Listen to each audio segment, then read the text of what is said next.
Okay, let's deal with the father's role in society. The father, yeah? Now, the father's role, um, like all properties, you can look at what you can consciously see about the property, and then you can imagine what emerges. Sometimes you can look at what emerges, yeah, from that property. So we're dealing with what emerges here, you know? It's like these are fractals, yeah? So it means that they unit components um, get together and form a global component which looks exactly like the unit components that it's composed of. Where you have leaves, put them all together, they form a branch which looks like a leaf. Put the branches together, forms a tree which looks like a leaf. um, but so we're talking about the emergent aspect of fatherhood or the father spirit. Yeah, I won't get deep into religious definitions and cultural definitions. You all have your own. But in terms of social commentary, the father's position, the father's role, yeah, it needs to be defined. And just as there is uh, the woman's privilege, there's got to be a man's privilege defined over their child. Yeah, because these children will need a father spirit and a mothering spirit. Yeah, the mothering spirit, we all know what that's about. That's nurture, nurture. Yeah, so that's the um, caring spirit. The father spirit also cares, but in a way, the father is can only manifest, yeah, the father spirit in a man. We're talking about male spirit and female spirit. The female spirit, we revere that spirit. We should also revere the male spirit, yeah, because as an emergent property, yeah, the only physical spirit that we see is the female spirit in woman. Yeah, a man is a hermaphrodite. So a man is both X and Y, while a woman is XX. We know what the X part looks like. We could just look at the woman. But what does the Y part look like? The Y part is like consciousness on your brain cells. That's what the Y part is.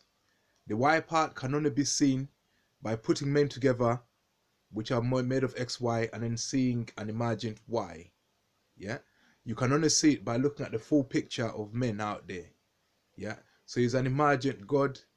Yeah, while the female is a physical god, if you like. The two parts that we're composed of, one is an emergent ontological existence, which is the Y.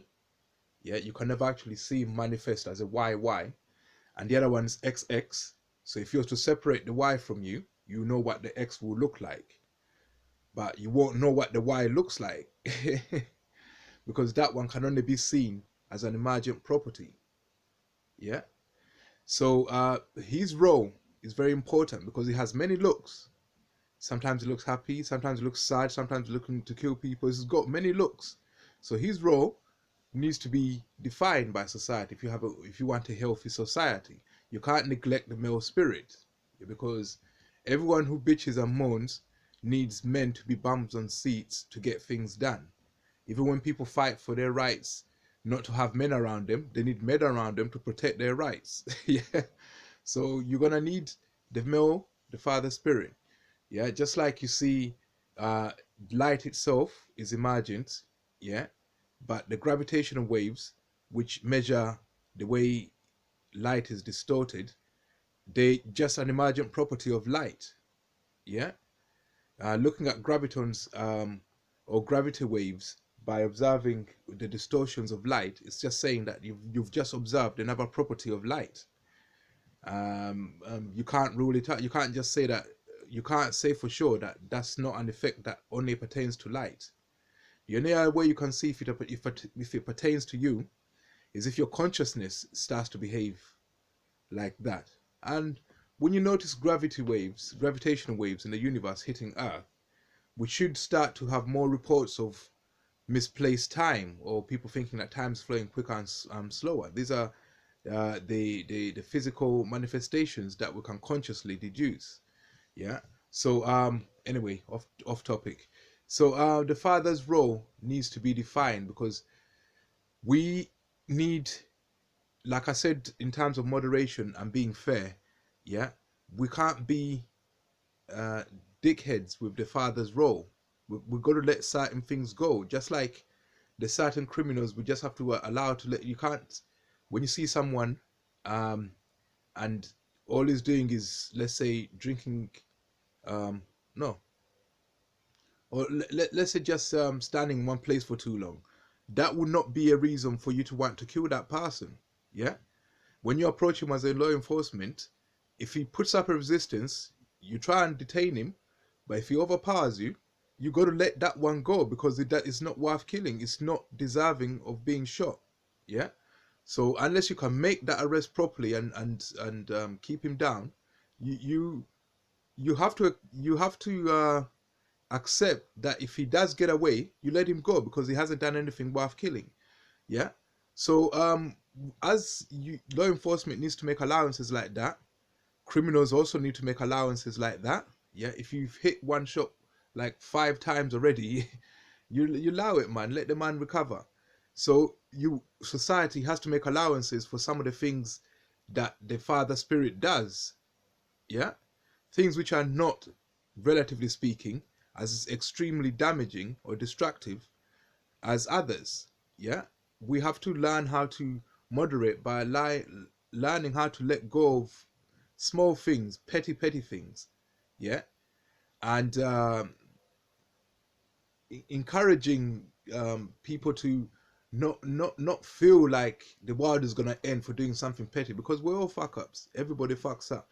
Yeah. So the father's role needs to be handled, because if you don't handle it, you end up having the role of your father being played, yeah, by someone else, by a friend, by another man. Yeah. So and no one can love a child more than his father, because the love is instinctive. It's not. But if another man's doing the father's role for you, he doesn't have that instinctive love for you the way your father does, because you have a resonance, a genetic resonance with your father, just as you do with your mother. You genetically resonate, so it's something that overpowers your consciousness. But another man doesn't have this fail safe. Yeah, it can appear to go wrong in some instances. So all fathers need to actually make allowances, because, like, look, you can't be a father that says, I don't want my daughter to ever be fucked by a man. How did you get that daughter? You had to fuck somebody else's daughter. Yeah. So if everybody was like that, nobody would be fucking anyone's daughter, and the human race will die. So you as a father have to think about give and take. Yeah. If you fuck someone's daughter, you shouldn't be like that about people fucking your daughter. Yeah. If you fucked somebody else's daughter to get your daughter, yeah, people have to be able to fuck your daughter. But obviously that doesn't mean that they take the piss with it. So that's the father's spirit kicking in. Yeah. So when the father's defending his daughter, yeah, we have to allow certain things. Yeah. Because you would want to do the same thing, yeah, if your daughter was being troubled like that. So you have to understand the father's role like that. You don't disrespect it. Yeah. And all the witchcraft that goes into ruining marriages, yeah, I won't go into that, because it's the same thing. You know, they end up chasing the father away, so you have single parent homes you're developing, because the father is always chased away. So when you're a chased away father, your role has to be redefined, but you're still a father. Yeah. You'd be more like a tiger who just sticks around, and the female is over there, she can't tolerate him. Yeah, but he sticks around and monitors the situation. So you do, but not stalking and being a dickhead as well. Yeah. So, and then society has to be, you know, has to allow certain things to happen. Yeah, for you to be able to be a father when society has turned against you. Yeah, that's what I wanted to add. You know, just try and get it from that.